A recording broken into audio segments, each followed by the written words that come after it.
In the months since the Center for Medical Progress started releasing its undercover videos of Planned Parenthood, the mainstream media has largely avoided talking about or showing the sometimes graphic pictures. In fact, there are now some claims that these videos have been, quote, debunked, an idea that has not been proven even by Planned Parenthood's own investigation. What's more, over the past 24 hours, a number of media outlets appeared to jump on the idea that the videos, the ones they barely covered, are to blame. Watch. Should those who oppose abortion rights tone down their rhetoric? You think the rhetoric got out of hand on Planned Parenthood? They say the rhetoric really has created this environment where this happened. Do you agree with that? It was Carly Fiorina who said falsely that Planned Parenthood was guilty of harvesting a live baby's organs. So is it this kind of rhetoric that's fueling these mentally unbalanced people to act? Stirewalt is our Fox News digital politics editor. Kurtz is host of Fox News' Mediabuzz. It was the rhetoric. Chris, it has to be the rhetoric that drove the guy who was engaging in animal torture to commit this act. Well, I don't want to get into Howie's lane here, but that is some of the most colossally stupid questioning I have heard. That is a very that last one particularly was daggone impressive when you get right down to it. Should you be talking about this issue that you care deeply about and with which you agree, or with you 40% or 45% of the public agrees with you that abortion is wrong and that the federal government shouldn't be giving taxpayer dollars to Planned Parenthood? Do you think you, Mike Huckabee or whomever, or any Republican candidate shouldn't be talking about this subject in case a guy who lives in a camper in the middle of nowhere and is evidently very unwell takes it the wrong way and does something? What a cockamamie line of questioning. Howie, this is, you tell me, but is this not an evidence of the bias in some of these reporters who are on the pro-choice side and think any expression of the anti-abortion, the pro-life stance is angry rhetoric? If you use the term baby killers, which the pro-life people believe abortion is, that's the hateful rhetoric they want to shut down. That's the hateful rhetoric they want to pin this crime on. Yeah, it's also called free speech. Look, I think the media need to be awfully careful about giving an uncritical megaphone to those who want to make this bogus link. Some of the rhetoric from the left has been very disturbing in this case. The executive vice president of Planned Parenthood saying that Republican politicians are now claiming this tragedy had nothing to do with the toxic environment they helped create. After every mass shooting, I say this to the guilt by association types on the right as well as the left, depending on the situation. In this case, the people who are opposed to abortion and want to defund Planned Parenthood cannot be held responsible for the actions of a madman with a gun.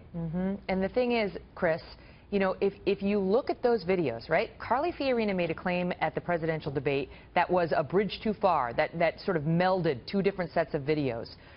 But now they're trying to pin, they're now trying to say all the Planned Parenthood videos have been debunked because of her one claim about them.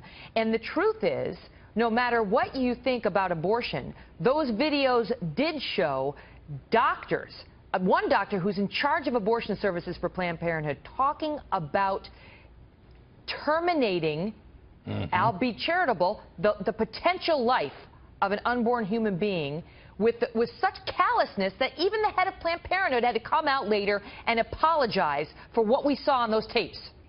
That's right. Before they were debunked, they were apologized for. Before they were debunked, they were an object of shame for many supporters. I believe Hillary Clinton was the one who said it was disturbing what she had seen. And then there was wagon circling. And remember how important for the Democratic Party that Planned Parenthood is as an economic resource, that the money that flows to Democrats from Planned Parenthood is not insignificant, plus organizational factor. I would just say this, from a political point of view, the Republicans erred. I think Carly Fiorina was right, not in the conflation that she made of the 2 points in the video, but she was right to grab a hold of those videos and talk about it and force the issue, because it was not something that, as you say, establishment press that is by and large pro-choice. They weren't talking about it. They ain't going to talk about it anyway, so the Republicans should have pushed it harder. In Fiorina's defense, she did not see on those tapes, because it didn't exist, a live fetus having its organs harvested.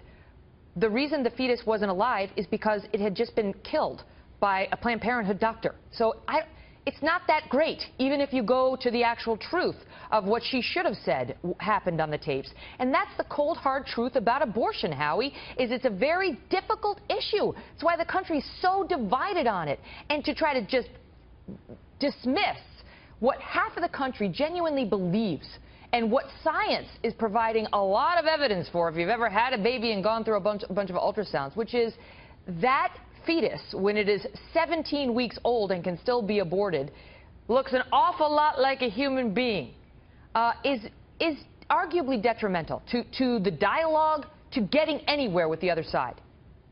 It's a very difficult and emotional and personal issue, as you well know. Now, in pure political terms, I think it was a misstep for most of the Republican presidential candidates. Ted Cruz was an early exception, not to say anything about this tragedy, because you had a mother of two killed, a police officer killed, and an Iraq War veteran killed. Who were quick to speak out about Kate Steinle, for example, when she was murdered by an illegal immigrant. But now when you have a cop and a mom killed, nothing. Right, and if it had happened at a Starbucks and not at a Planned Parenthood health clinic, of course they would have spoken out. But at the same time, some politicians, Mike Huckabee an example, he denounced what he called an act of domestic terrorism by this killer. And again, I won't tie him to the videos or to the rhetoric and so forth. This is one guy with a gun who decided to shoot up a bunch of people. But at the same time, Huckabee, who's a fierce opponent of abortion, said, reinforced his belief that abortion is murder. It is possible to hold both views. Right. Right, that's right. I mean, talking about this as domestic terrorism seems to be a no-brainer. That's a no-brainer. Why can't we pin it on the guy, which is what law enforcement appears to be doing? Great to see you both. You bet, Megyn.